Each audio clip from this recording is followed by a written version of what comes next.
Hemmäňe salam. Sizi Çeknahodda hoş gördük. Meniň adym Emir, başlaýyn.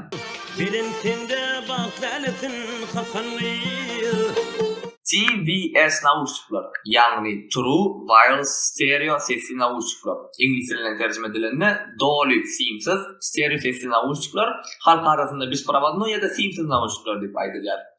Elbette ilkinci üstünlüğü kazanan Seamsiz nauşçuklar bu Apple kampanyasının AirPods nauşçuklardır. Olar ilkinci tapar bazara 2016-njy ýylyň sentyabr aýynda iPhone 7 telefonu bilen görkezildi. Çıkan wagtyna ulanjylar tarapyndan sowuk garalsa-da, eýýam 2017-nji ýylyň ahyryna Seamsiz nauşçuklar halk arasynda uly söýge münasip boldular we häzirki wagtda Apple AirPods nauşçuklary Seamsiz nauşçuklaryň arasynda eng köp satylan modeller.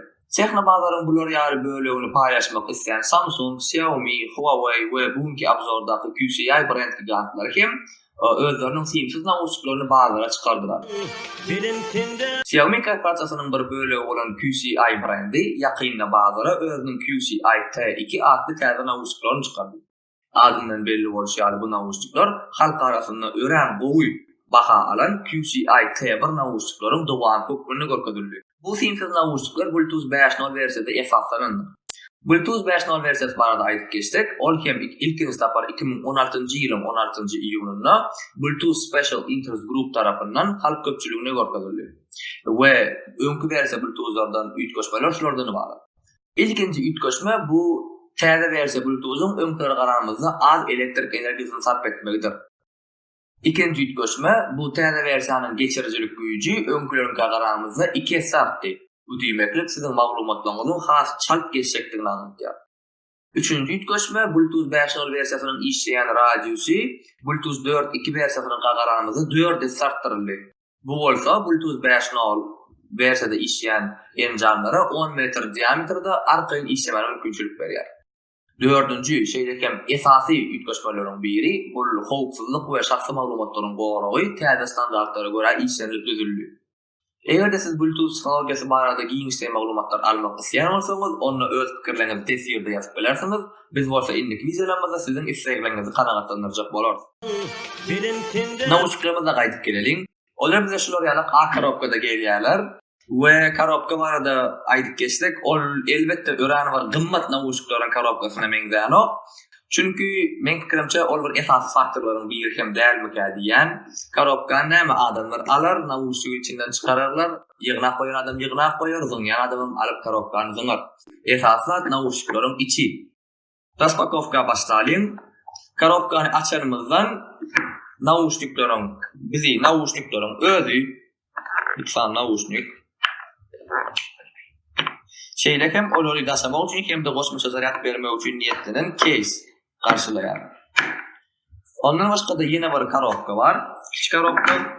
Onuň içinde zaryat üçin niýetlenen kabil, şeýlekem bir kanap kagazlar bardyr. Korobka bilen düşünýüşdik. Nauşçuklaryň özlerine geçýär. Nauşçuklar ören ýeňil, olaryň hersiňiň agramy bar ýok 5 gram.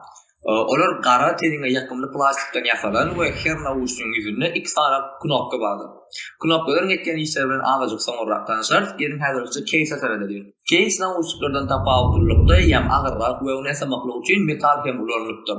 We ony elinde götürmek üçin ören udobny, rahat formada ýasalyp durmakly pikir etýär. Case'iň ýüzüne zaryat bermek üçin niýetlenen mikro USB port, zaryat görkezýän indikatorlar we galan zaryady görmek üçin niýetlenen knopka bardyr. Bolly başga case'iň ýüzünde hiç zat ýok. Şeýlekem case'iň içinde magnitler bardyr.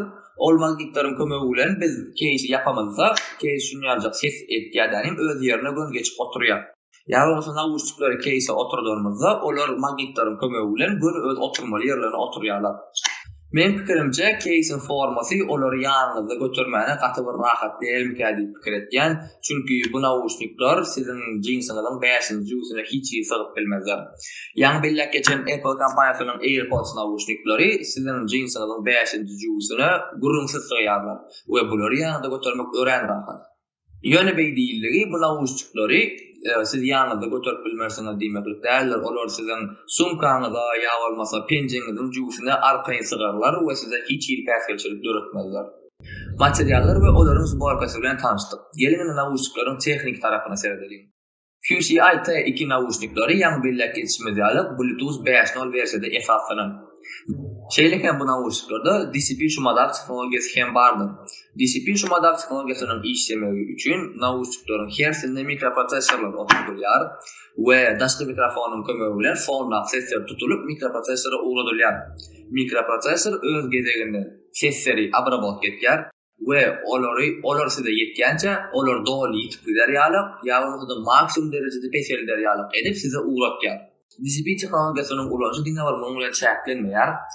Onuň ýene bir ulanýan ýeri siz aýdyn diňlänizde ýa bolmasa telefonda gürleşen wagtyňyz gelýän sesleri ýende mikroprosesora uğradylýar. Gelýän sesler mikroprosesor olary abrabotka etýärdi. Netijede siz haf, çuň, arassa we gaty sesi eşitýärsiňiz.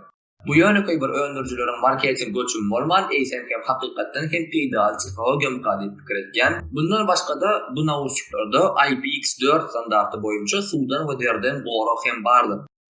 Elbetde IPX4 standarty bilen siz bu naushniklarda akyp suwa düşüp bilmersiňiz, ýöne sport we meşgulanan ýagdaýyňyzda naushniklar derden gorkmaz. Ondan arkaýyn bolup bilersiňiz. Case'in içinde 580 mAh batareya oturdulan, bu bolsa öňkü modelin kagaranymyzda 200 mAh köpdür. Naushniklar telefonuňyza baglamak üçin olary ilki bilen case'e salmaly, telefonuňyň Bluetooth nastroykalaryna geçmeli, täze ustroýstwan poýsk etmeli. Şol bir wagtda hem naushniklarda ýerleşdiren ýerdeki sara knopkany basyp gapdyrmaly. Şonda siziň telefonuňyň nastroykasyna QCI T2 diýip naushniklar tapalar. Olar üstüne basýaňyz we bolly. Siz naushniklar telefona bagladyňyz. Mundan sonra naushniklar ulanjak bolsaňyz, olary case'den çykaryp siz gulaňyza takýansaňyz, olar awtomatik ýagdaýda siziň smartfonuňyza baglanarlar. Gelingen naushniklaryň kömegi bilen telefonnaky komandalar nähili dolandyryp bolýanlygy bilen tanışalım. Ýa-ni bellek geçişim ýalyk naushniklaryň hersiniň ýüzünde iki sany fiziki knopkalar bar. Men pikirimçe fiziki knopkalar sensor panellerden ulanmakda has rahat mukadip pikir etken. Çünkü sizde tütenleyin basışların sany hassa ağzalar. Orçaýlarymyzda fantomly najatyalar bolmaz. Naushniklarda knopkalaryň kömegi bilen siz aýdymy play pauza goýup bilýäňiz, öňkü ýa-da innik aýdyma geçip bilýäňiz, aýdymyň sesini sazlap bilýäňiz, gelýän jaňlary kabul edip bilýäňiz, şeýlekem ses assistentden çagyryp bilýäňiz. Bu funksiyonlaryň ähli Android smartfonlarda, şeýlekem iPhone'larda hem işleýän. Timsiz naushniklaryň häzirki wagtdaky iň uly problemasy olaryň bir zaryatdan işleýän wagtydyr. Bu naushniklar bir zaryatdan 4 saatçe işläp bilýärler we men pikirimçe bu bazardaky iň gowy netijeleriň biridir. Bellek geçişimiz ýalyp case'de 580 mAh batareya oturdulan, bu bolsa size ýene 48 saat aýdymdan lezzet almany mümkinçilik berýär. Men pikirimçe bu naushniklar ilki bilen sport we meşgulanan adamlar üçin niýetlenmek diýen, muadilil hökmünde naushniklary gulaňyza takyp algan, bökün ýa bolmasa şuna bengeş hereketler eden wagtymyz hem onları gulaňyzdan gaçman oturýanlygyny mysal getirmek bolar. Şeýlekem naushniklaryň IPX4 standarty boýunça suwdan goralmagyny, ýa-da olaryň bir zaryatdan ören uzak wagt işläp bilýänligini delil getirmek bolar mukadip etken. Gelinini TVS naushniklaryň ýöneköy ýokary hilli simli naushniklardan tapawuty meselesi. İlki bilen şunu bellek geçmeli, egerde siz hakyky sazyň muştagy bolsaňyz ýa orçaýlarymyzda hakyky melaman bolsaňyz, onu häzirki wagtdaky bazardaky barburan TVS naushniklaryň hiçisi size gabat gelmeýär. Egerde siz ýokary hilli ses aljak bolsaňyz, onu size ilki bilen ýokary hillek formatlarda ýazylan aýdymlaryň özleri, olar dinlemek üçin niýetlenen playerler, ýa bolmasa ýörükde audio chip ornaşdyrylan telefonlar, uslyterler we elbetde ýokary hilli simli naushniklar gerekdir. Bluetooth 5.0 tehnologiýasynyň nähili kämilligine garamazdan hem ol tehnologiýanyň ses hili simli naushniklardan goýberilýän ses hili bilen deňleşip bilenok. Ýöne beýdilligi siz TVS naushniklaryň kömegi bilen hiç ýyl aýdym dinläp bilmersiňiz diýmeklik däl. Egerde siz gündelik durmuşda öz telefonuňyzdan öz halyn aýdymlaryňyzy MP3 formatda dinläp bilen bolsaňyz, onu ýokary hilli TVS naushniklary size ýeterlik bolar.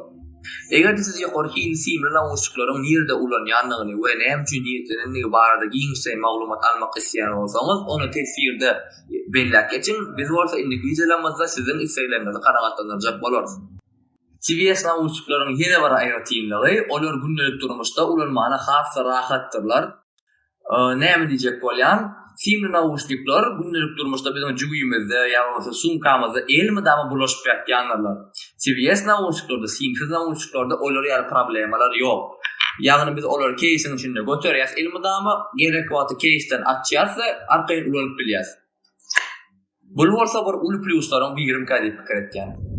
Elbette her kim öz saýlýar, oňa näkilik nauşluklaryň gerekdigini simlemi, simsizmi, biziň esasy maksadymyz siziň saýlawyňyzy hasly ýeňilleşdirmekdir. Indiki wideolarymyzda görüşýänçäk, hoş sag bolun.